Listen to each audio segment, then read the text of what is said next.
बताओ मुसलमानों, तुम किसके साथ खड़े हो? अल्लाह अकबर। इस जंग में, नफ्स और दिल की जंग में, तुम अल्लाह अकबर अपने दिल हुसैन के साथ खड़े हो या अपने नफ्स यजीद के साथ खड़े हो? बताओ, अगर तुम दिल की बात मानकर नरम नरम गद्दे छोड़कर, गरम गरम बिस्तर छोड़कर नमाज के लिए मस्जिद आते हो तो तुम हुसैनी हो। हुसैनी, आज तुम अपने दिल हुसैन के साथ खड़े हो, कल क़यामत के दिन इमाम हुसैन के साथ तुम्हें उठना नसीब होगा। और अगर तुम नींद के चक्कर में नरम बिस्तर नहीं छोड़ते, गरम बिस्तर नहीं छोड़ते, तो तुम अपने नफ्स यजीद के साथ खड़े हो। आज तुम नींद के मामले में यजीद के साथ खड़े हो, मैदान महशर में यजीद के साथ उठने के लिए तैयार हो जाओ। मौलाना बचा नहीं सकेंगे, मौलाना बचा नहीं सकेंगे। पीर साहब भी तुम्हें यजीद के खेमे से खींचकर इमाम हुसैन के खेमे में नहीं ला पाएंगे। क्यों? इसलिए कि दुनिया में तुम्हें अल्लाह ने इख्तियार दिया, नफ्स को दिया ये यजीद है, दिल को दिया ये हुसैनियत है, अब तुम्हारे इख्तियार में है। अल्लाह अकबर। अरे नादान, तू अपनी मस्जिद में नहीं जाता सजदा बचाने के लिए। इमाम हुसैन तो मदीना छोड़कर करबला गए थे सजदा बचाने के लिए। वो सैकड़ों किलोमीटर तय करते हैं सजदा बचाने के लिए, और तू चंद कदम चलकर मस्जिद में नहीं जाता सजदा बचाने के लिए। बता मेरे भाई कि तू इमाम हुसैन के साथ खड़ा है, क्या तू यजीद के साथ खड़ा है? मैं तुम्हें यजीदी कहने नहीं आया, इतनी हिम्मत मेरे अंदर नहीं है। अल्लाह करे तुम सब हुसैनी हो, तुम्हारी नस्लें हुसैनी रहे, लेकिन एक बात तो सच्ची है ना। अल्लाह अकबर। बोलो, यजीद तो नमाज मिटाना चाहता था, यजीद तो सजदा मिटाना चाहता था, यजीद तो मस्जिदों को बंद कराना चाहता था, यजीद तो कलमे को जो है वो उसकी हकानियत की आवाज को दबाना चाहता था। मेरे इमाम ने अल्लाह अकबर अली अकबर जैसा बेटा कुर्बान किया। मेरी कौम के जवानों, अल्लाह तुम्हें जब औलाद देगा तो तुम्हें पता चलेगा कि बेटा कितना कीमती होता है। जवान बेटा अगर जोर से बाइक चला ले तो दिल की धड़कनें तेज हो जाती है, सफर में दिल नहीं लगता, तकरीर में दिल नहीं लगता कि मेरा बच्चा मेरे सामने तेजी से बाइक भगा करके गया था। सोचो, जब बच्चे जोर से बाइक भगाते हैं तो बाप का दिल नहीं लगता, इमाम हुसैन के दिल ने क्या कहा होगा? अली अकबर जैसा जवान मिट्टी में कुर्बान करके इमाम हुसैन ने इबादत बचाई, इस्लाम बचाया, दीन बचाया। अब तुम किसके साथ खड़े हो? मेरे भोले नौजवानों, इतने भोले मत बनो। अब नमाज यजीदियत नहीं है, नमाज हुसैनियत है। अब तुम नमाज नहीं पढ़ते तो तुम हुसैनियत से दूर हो। चाहे मुहर्रम के 10 जलसे नहीं 10 जलसे कर लो, अगर तुम नमाज नहीं पढ़ते तो तुम यजीदी नहीं हो, लेकिन यह किरदार के एतबार से यजीद के साथ खड़े हो। अब बताओ, मैदान महशर में तुम यजीद के साथ उठोगे तो क्या रसूलुल्लाह तुम्हारी शफाअत करेंगे? सैयदा फातिमा तुम्हारी शफाअत करेगी? इमाम हसन तुम्हारी शफाअत करेंगे? इमाम हुसैन तुम्हारी शफाअत करेंगे? अब मैं तुमसे पूछता हूँ, फिर 10 मिनट का टाइम क्यों नहीं निकालते? आप सर्दी में, इतनी बारिश में भीग भीग कर जलसा सुन रहे हो, जलसा सुन रहे हो ना, सैयद की तकरीर सुन रहे हो इमाम हुसैन के हवाले से। बोलो, जब 3-3 घंटा बारिश में भीग सकते हो तो 10 मिनट अल्लाह की नमाज के लिए नहीं निकाल सकते? सिर्फ 10 मिनट का टाइम लगता है। बंगाल वालों, जिस दिन तुम नमाज की तरफ आओगे तुम्हारी रोजी का टेंशन दूर हो जाएगा, रिश्तों का टेंशन दूर हो जाएगा, बलाओं का टेंशन दूर हो जाएगा, तकलीफों का टेंशन दूर हो जाएगा, तुम गुर्बत की चक्की से निकल जाओगे। अरे नादान, जिस सजदे से अल्लाह मिलता है उस सजदे में क्या नहीं मिलता? और एक बात मैं तुम्हें बताऊं, यजीद शराब पीते पीते मरा है। तवज्जो, यजीद शराब पीते पीते मरा है। हुसैन सजदा करते करते दुनिया से गए। हुसैन ने बताया, जो सजदा करता है वो मेरा है, जो शराब पीता है वो यजीद का। या हुसैन, या हुसैन, या हुसैन, या हुसैन, या हुसैन, या हुसैन, या हुसैन, या हुसैन। बताओ, इसमें कोई शक है? इमाम हुसैन सजदे में दुनिया से गए, इसमें कोई शक है? अरे हिंदू भी अगर इमाम हुसैन की शान बयान करता है तो वो भी ये कहता है कि इमाम हुसैन सजदे में गए। ईसाई भी अगर इमाम हुसैन के ऊपर तकरीर करता है तो वो कहता है इमाम हुसैन सजदे में गए। सुन्नी भी कहता है तो कहता है इमाम हुसैन सजदे में गए। शिया भी कहता है तो बोलता है इमाम हुसैन सजदे में गए। वहाबी भी कहता है तो बोलता है इमाम हुसैन किसी का इसमें इख्तिलाफ ही नहीं है। क्यों? अगर मस्जिद में सजदा करते तो सिर्फ मुसलमान देखता, दूसरे नहीं देखते। हुसैन ने कहा सजदा वहां करूंगा जहां रहमान भी देख ले, शैतान भी देख ले। या हुसैन, या हुसैन, या हुसैन, या हुसैन, या हुसैन, या हुसैन, या हुसैन। आबिदों का सजदा मस्जिद में है, आशिकों का सजदा करबला में है। और वो सजदा किया इमाम हुसैन ने, और हम आज सजदे से दूर हैं। शरबत हुसैनियत नहीं है सिर्फ इसलिए कि हुसैन पाक ने शरबत बांटा या न बांटा, इसका कोई सबूत मेरे पास नहीं है। तवज्जो, जायज ना जायज की बहस नहीं कर रहा हूँ। अल्हम्दुलिल्लाह हम तो बांटते हैं। और आपको बताऊं, हम सिर्फ 10 मुहर्रम को नहीं, अल्लाह का शुक्र है, रियाकारी के लिए नहीं, अल्लाह का शुक्र, हम 10 मुहर्रम 10 के 10 दिन बांटते हैं शरबत। और एक बात ये भी आपको बताऊं, हम वो लोग हैं भाई 10वीं मुहर्रम का शरबत में अपने हाथ से बनाता हूं। अल्हम्दुलिल्लाह, अल्लाह का शुक्र है। ओ हम शरबत वाले। लेकिन एक बात मैं कहने की जो कह रहा हूँ, इमाम हुसैन ने शरबत बांटा या नहीं बांटा अपने नाम पर, इसका कोई सबूत मेरे पास नहीं। लेकिन इमाम हुसैन ने सजदा किया, इसके करोड़ों सबूत मेरे पास मौजूद है। तो शरबत पिलाने वाला क्या होगा ये मैं नहीं कह सकता, हालांकि वो है हुसैनी। लेकिन सजदा न करने वाला, तो सजदा न करने वाला कभी हुसैनी? बोलो हो सकता है हुसैनी? आप कहते हैं नाड़ा पहन के हुसैनी बनेंगे, कड़ा पहन के हुसैनी बनेंगे, काले और पीले कपड़े पहन के हुसैनी बनेंगे। मैंने कहा नाड़ा भी बाजार में खरीदा जाता है, कड़ा भी बाजार में खरीदा जाता है, कपड़ा भी बाजार में खरीदा जाता है, और जो चीज खरीदी जाए वो हुसैनियत नहीं हो सकती। जो चीज खरीदी जाए वो हुसैनियत नहीं हो सकती। जो चीज बेची जाए वो हुसैनियत नहीं हो सकती। तो कड़ा भी खरीदा जाता है, इसलिए कड़ा हुसैनियत नहीं है।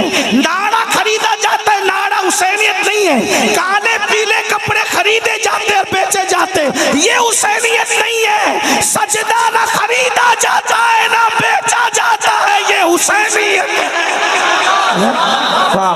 इसलिए अगर हुसैनी बनना है, क़यामत के दिन इमाम हुसैन के साथ उठना है, तो तुम्हें नमाज पढ़ना पड़ेगा, 10 मिनट का वक्त निकालना पड़ेगा। और अगर ऐसा नहीं करोगे तो मरने के बाद पछताओगे। शायद इस कलंदरे बेनवा, इस कौसियत माँ के दरबार के फकीर की आवाज आपके कानों में गूंजे, तुम पछताओगे। मरने के बाद कि हमने किसी फकीर को बुलाया था, उसकी बात पर अमल कर लेते तो आज यजीद के साथ उठना न पड़ता, इमाम हुसैन का दामन नसीब हो जाता। और याद रखना, अल्लाह अकबर, नमाज से दूर भागने वालों, नापाक खड़े रहने वालों, पेशाब करने के बाद पानी इस्तेमाल न करने वालों, खड़े खड़े पेशाब करने वालों, औरतों पर पाप की नजर डालने वालों, गंदे और शहवानी गाने सुनने वालों, याद रखना जुआ खेलने वालों, मोबाइल पर गेम खेलने वालों, इसमें से कोई काम हुसैनियत नहीं है। अल्लाह अल्लाह, आप जानते हैं हमें 10 मिनट मिल जाता है तो गेम खेलने बैठ जाते हैं, हमें घंटा मिल जाता है गेम खेलने बैठ जाते हैं, गंदी पिक्चरें देखने बैठ जाते हैं। आपको पता है करबला बचपन से सुन रहे हो, करबला से सीखा क्या है? सिर्फ नान खटाइयां लेने के लिए करबला सीखी, सिर्फ शिरनी खाने के लिए करबला के जलसे में गए, या सिर्फ अल्लाह अकबर दिल बहलाने के लिए करबला के जलसे में गए? मौलाना क्या बोलते हैं जरा देखेंगे, सुनो करबला क्या है। 9वीं मुहर्रम को जब यजीदियों ने कहा हम जंग करेंगे, इमाम ने कहा नहीं, जंग करने के लिए तो हम पैदा ही हुए थे, हमें पाला ही गया था करबला के, हमें पाला ही गया था करबला।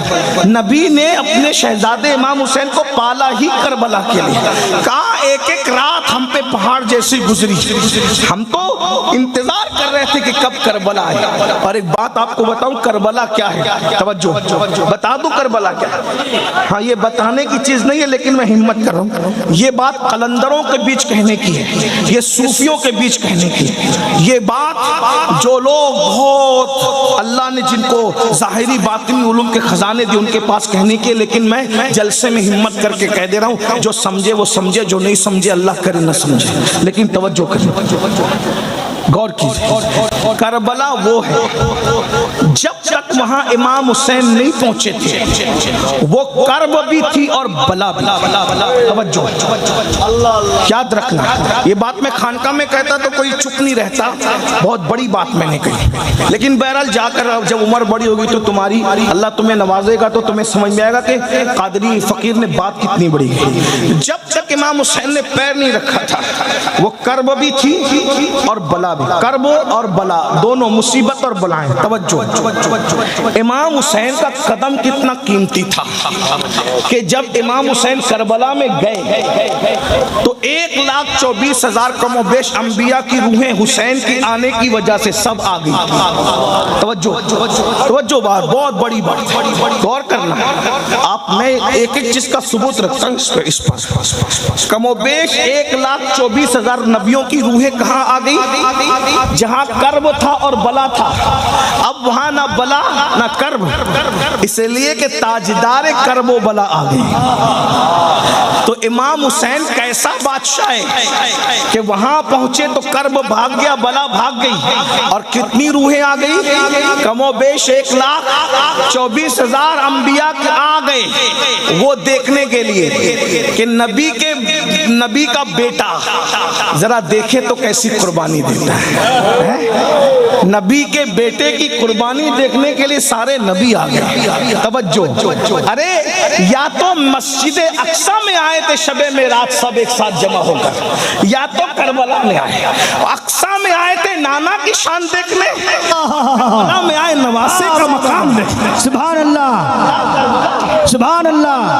करबला है, हमें फख्र है, हम हुसैनी हैं, हमें फख्र है, हम मौलाई हैं, हम ऐसे हसनी हुसैनी मौलाई पंजतनी है कि अहले बैत के गैर मशरूत गुलाम है और सहाबा की अज़मत के डंके बजाने वाले नूर ऐन या हुसैन, या हुसैन, मुस्तफा का नूर ऐन, मुस्तफा का नूर ऐन, मुस्तफा का नूर ऐन, मुस्तफा का नूर ऐन, मुस्तफा का नूर ऐन। दामन पकड़े रहो हुसैन बादशाह का, यहाँ भी जलील होने नहीं देंगे, वहाँ भी जलील होने नहीं देंगे। कितना बड़ा बादशाह है मेरा हुसैन बादशाह, कितना बड़ा बादशाह। मेरा मुर्शिद कैसा मुर्शिद है, सुभान अल्लाह। के करबला गए तो 1,24,000 अंबिया की रूह आ गई है देखने के लिए आखिरी नबी का बेटा कैसा कुर्बानी देता है। कैसे अपना बेटा इसलिए कह रहा हूँ कि कुरान कहता अबना आना वाबना कुम, अबना आना वो अपना तुम अपने बेटों को लाओ, हम अपने बेटों को लाए। तो नबी बेटों की हैसियत से किसको ले गए? इमाम हसन और इमाम हुसैन। हाँ, इसीलिए एक जंग में मौला अली ने कहा था, मौला अली के तकरीबन 18-19 बेटे थे, सबको बिठाया, बोला अली का कौन बेटा है जो अकेले मैदान में जाकर 60,000 के लश्कर से लड़ेगा? तो इमाम हसन उठे, कहा कि अब्बू मैं लड़ूंगा। आपने मैं हसन तुम समझे ही नहीं मेरी बात, मेरे लाडले बादशाह हसन ने मेरी बात पे तवज्जो नहीं दी। क्यों? आपने कहा ना अली का कौन बेटा जाकर लड़ेगा। ओ तू अली का बेटा कब से पैदा अली से हुआ है, मगर तू तो नबी का बेटा। मैंने अली का बेटा कहा क्योंकि जब अल्लाह ने कह दिया बनाना वाबना कुम के अपने बेटों को लाओ, हम अपने बेटों को लाते हैं, तो जब अल्लाह के कुरान ने तुझे नबी का बेटा कह दिया तो फिर अब मैं अली का बेटा कैसे? सुभान अल्लाह। पैदा अली से हुआ है तो तू नबी का बेटा, मैं अली के बेटों को उठ कर बाबा मैं लड़ूं, मैं अली का बेटा हूँ। वो बड़ी लंबी दास्तान है, फिर उधर नहीं जाता, वरना मुझे तो अभी तकरीर ही करना थोड़ा सा, चाहे वो सोच हो रही है कि कहीं मेरी फ्लाइट में छूट जाए। सुबह की फ्लाइट है, हमारे मौलाना सादिक साहब की वजह से मैंने कहा था कि मुझे 1:30 बजे तक खत्म कर देना, 2 बजे सलात सलाम पढ़ लेंगे और मैं निकल जाऊंगा। लेकिन बहरहाल अब अल्लाह की मर्जी है, मैं बात पूरी कर रहा हूँ। तवज्जो, क्या अर्ज़ कर रहा था, जब इमाम हुसैन करबला में आए तो सिर्फ हुसैन नहीं आए, कैसा मेला लगाया शहजादा हुसैन ने, हुसैन बादशाह ने, कि सारे अंबिया की रूह कहाँ आ गई? बोलो भाई, करबला में। सिर्फ अंबिया की रूह नहीं, सैयदुल अंबिया भी तशरीफ लाए। सुभान अल्लाह। उस पर तो हमारे पास हदीस मौजूद है, सियाए सित्ता की हदीस मौजूद है। आए और हुजूर खड़े होकर तमाशा नहीं देख रहे थे, बल्कि बताऊं क्या कर रहे थे? शहीदों का खून जमीन पे गिरने से पहले नबी अपने हाथों में वो खून लेकर के एक बोतल में जमा कर रहे थे। इस पर तो रिवायत है ना हमारे पास, उम्मे सलमा वाली रिवायत में, उसकी तरफ नहीं जाऊंगा, इब्ने अब्बास वाली रिवायत। तो नबी मौजूद, सैयदुल अंबिया मौजूद, सैयदा फातिमा भी मौजूद। बाबा फरीद ने इसको बताया हमें, सैयदा भी आई है। और क्या करबला है, हुसैन बादशाह तू जहाँ जाता है तेरी अम्मी भी तेरे साथ। ये बाबा फरीद बता रहे। बाबा फरीद कहते हैं एक खातून ने ख्वाब देखा कि एक आशूरा की शब है और शब आशूर में एक खातून है, रोते जा रही है और कंकर उठाकर दामन में भरते जा रही है, रोते जा रही है और दामन उठा के कंकर में भरते जा रही है, रोते जा रही है और कंकर उठा के दामन में भरते जा रही है। बाबा फरीद कहते हैं उस खातून से पूछा गया, माई तू क्यों रो रही है, तेरे रोने की वजह क्या है? तो कहा मैं फातिमा बिनते मोहम्मद हूँ, नबी की बेटी फातिमा हूँ, और ये करबला का मैदान है। मेरा हुसैन कल जख्मी होकर इसी जगह पे गिरेगा, इसी जगह पे मेरा शहजादा जमीन पे आएगा।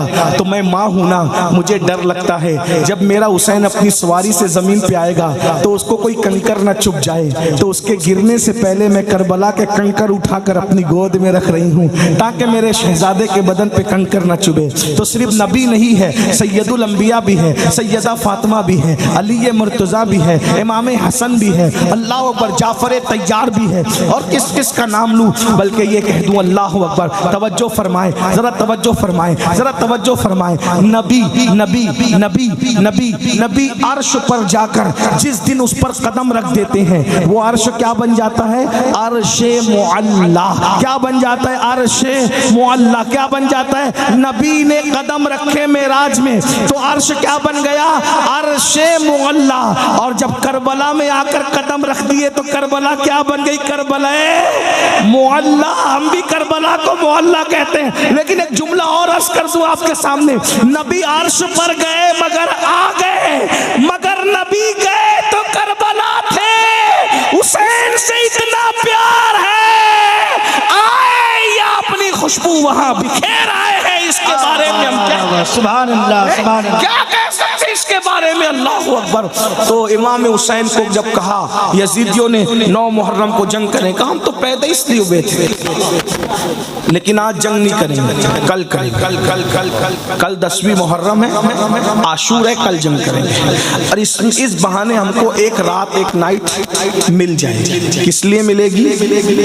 प्रॉपर्टी का हिसाब किताब करने नहीं, बच्चों को चूमने नहीं, बीवियों के साथ वक्त गुजारने नहीं, बहनों के साथ बैठकर बातचीत करने नहीं। क्यों? कहा हमें इबादत बहुत पसंद है, हमें एक रात मिल जाएगी तो दिल खोल के तिलावत कर लेंगे, दिल खोलकर सजदे कर लेंगे, दिल खोल के तस्बीह व तहलील कर लेंगे, फिर वक्त मिले ना मिले, फिर टाइम मिले ना मिले। अब मैं आपसे पूछता हूँ, इमाम हुसैन को टाइम नहीं है, वो तो टाइम ले रहे हैं तिलावत के लिए, वो तो टाइम ले रहे हैं इबादत के लिए, वो तो टाइम ले रहे हैं जिक्र अस्कार के लिए, और हमारे पास टाइम हो करके हम गेम खेलने में, पबजी खेलने में वक्त गुजार रहे हैं, ना दुरूद पढ़ते हैं, ना अल्लाह का जिक्र करते हैं, ना नमाज के लिए टाइम निकालते हैं। बहुत माजरत के साथ कहता हूँ, यजीद इतना गंदा जिसने मस्जिद नबवी में घोड़े बांध करके पेशाब करवाया, गोबर करवाया, उस यजीद के साथ उठोगे तुम? उसके साथ उठने तैयार? लड़कियों से प्यार करते रहोगे, हरामकारी करते रहोगे, हमारा क्या बिगड़ता है? मौलवी का कुछ नहीं बिगड़ता। ये जलसे इसीलिए हैं कि हम अल्लाह को गवाह बना रहे हैं, अल्लाह हम अपनी जिम्मेदारी पूरी कर रहे हैं, हम इनको सच बता के जा रहे हैं। ज़िना करोगे क़यामत में यजीद के साथ उठोगे, लड़कियों के साथ हराम ताल्लुकात कायम करोगे यजीद के साथ उठोगे, नमाज नहीं पढ़ोगे यजीद के साथ उठोगे, माँ बाप का दिल दुखाओगे यजीद के साथ उठोगे, जुआ खेलोगे यजीद के साथ। अरे जुआ खेलने वालों के लिए तो मैं कई बार बयान कर चुका, इमाम गजाली ने लिखा है, जो दुनिया में जुआ खेलते हैं क़यामत के